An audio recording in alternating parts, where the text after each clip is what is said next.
Right. Haven't done a vlog in a while, haven't done actually any videos in a while. Why am I laughing? I always find this awkward, it's always funny. It never changes after like 15 years of uploading stuff and being stared at by two bulls now. Is that what they're called? Like I call them the venison because young male cows are what's often, they're made into venison meat, right? That's correct. Correct me if I'm wrong. Or is it veal? Is venison deer? Have I not learned that either in all these years? Either way, I was going to make a little video because I was just kind of walking along. I'm in Karkaraly. It's also a name that's synonymous with, I guess, Kazakh revitalization following the downfall of the USSR. So we would spell that K-A-R. No. Yeah, K-A-R-K-A-K-A-R-L-Y, I think that's right. But they spell everything with a Q. So like even Kazakh Airlines, as an example, they spell with a Q. But the Russian version is almost the same, but it ends in Insk, as you'd expect.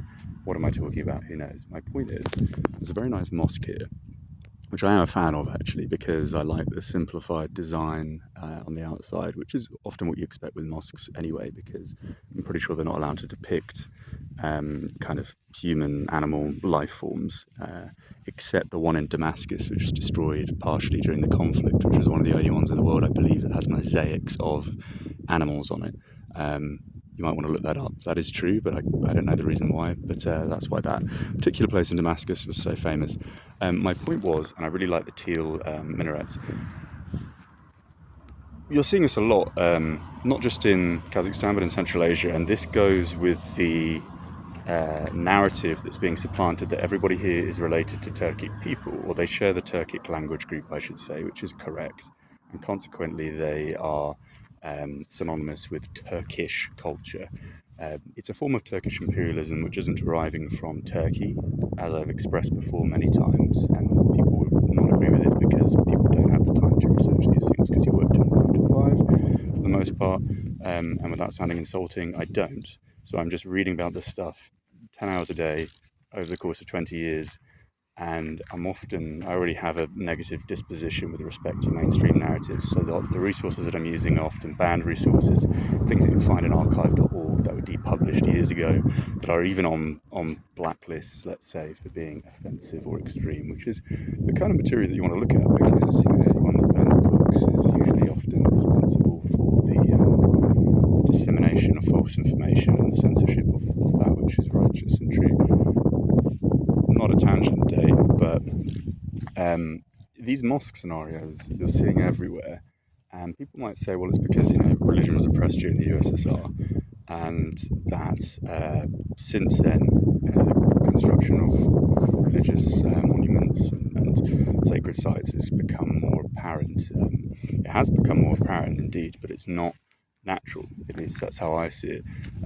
If you're oppressed, if your religion is oppressed, if it's put at the base of the shoe, it's really on the back foot, let's say, you're by the term, for the term to have validity, you have to be actively trying to sponsor that and pursue that, and you're being crushed and crippled and constantly having your endeavours destroyed.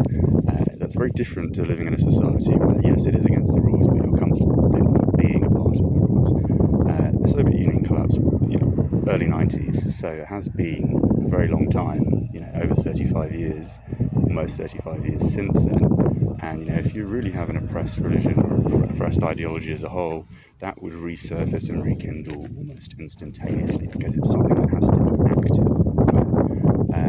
And yes, you see little mosques everywhere in Central Asia, but it's actually not that common to see religious buildings as you would see, say, in the Gulf states or places like actually Pakistan, North Africa, places like Morocco or Algeria or Tunisia. It really isn't that common at all. And just if you don't think I'm correct, I've been to Central Asia. I lived in Kyrgyzstan for about 2 years in total, and I've been to every country in Central Asia combined probably about 40 times. So it's not a negative, sorry, it's not an ignorant perspective, it really is a reality. And people of this region with respect to Kazakhstan and Kyrgyzstan in particular, are nomadic people. So actually it just wasn't feasible to construct mosques in that time period because people were moving with the season, with the herds.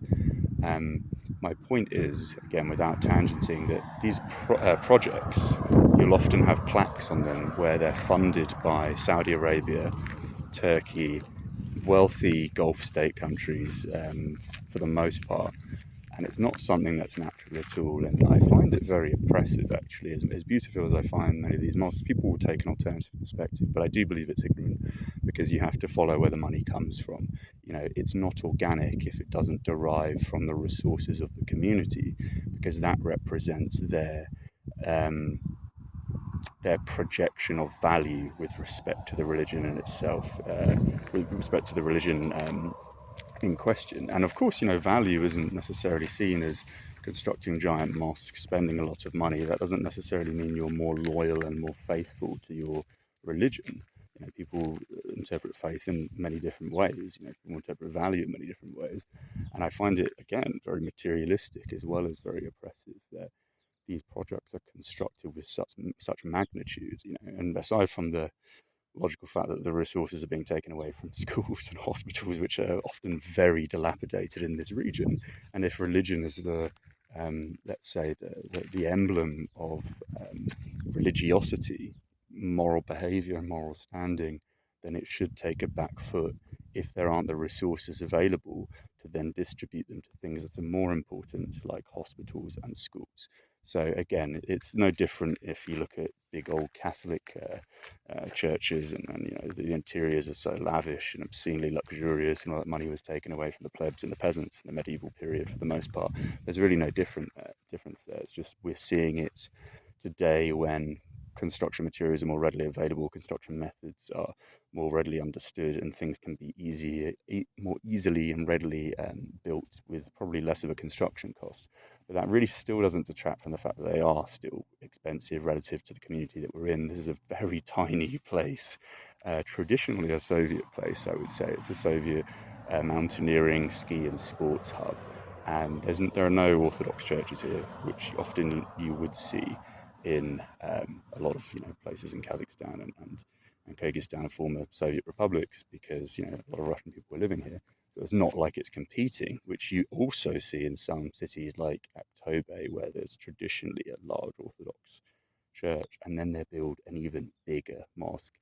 Prime example, Cologne, biggest mosque in Europe and Germany, and it also had the biggest cathedral dome or tower called the Dome. So the Islamic Quarter decided to compete and build an even bigger building with a big dome, ironically.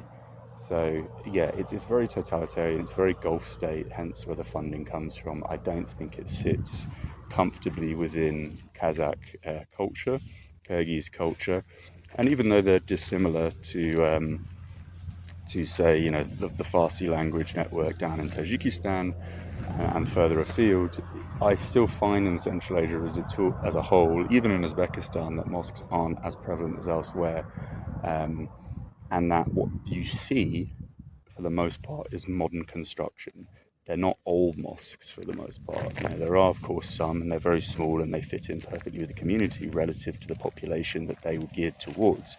But they're not a construction like that, which is very beautiful, I have to say. Again, to be honest, it's one of the mosques that I would really prefer aesthetically. Not that I don't prefer most mosques, I think they're all very pretty, as is the case with a lot of religious buildings, but I really love the teal and the kind of simplistic design of the outside.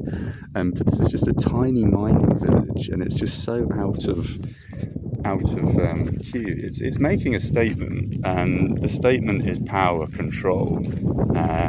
Others might interpret this is your God, this is what's most important to you, but that's the thing, it's clearly not, because if that was the case, then these buildings would have been constructed the moment any form of oppressive state fell, which was the fall of the Soviet Union. There's always resources available for the thing that you appreciate most in life. That's why most people spend their money on alcohol, because they want to get pissed every night and that's what they appreciate, or they spend money on wives, clothes and jewellery. So if religion was the most important thing in a culture that was supposedly oppressed, following that deconstruction of the oppressor, these things would have been built instantaneously, and they weren't. No one was saving, no one was building any kinds of trust for the foreseeable future to try and ensure these projects were successful. No, they've come about very recently, and they're all funded objectively. You can see from the plaques, by Turkey and Saudi Arabia and these countries.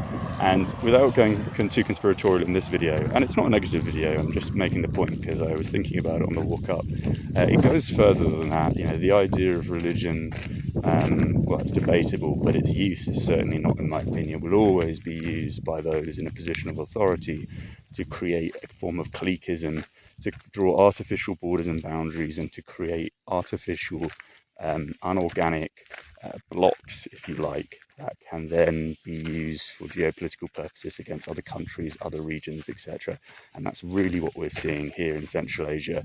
Everywhere you go, Turkish university, this is funded by Turkey, that is funded by Turkey, Saudi Arabian flags even, and these people have never been to these countries. And yes, there's similarities with the language, but that's not plays absolutely no part in ethnic or cultural similitude, does it? I mean, there's people in the middle of the Congo that speak native English, but there's nothing similar in a Congolese culture to Scottish culture or English culture or Australian culture, is there?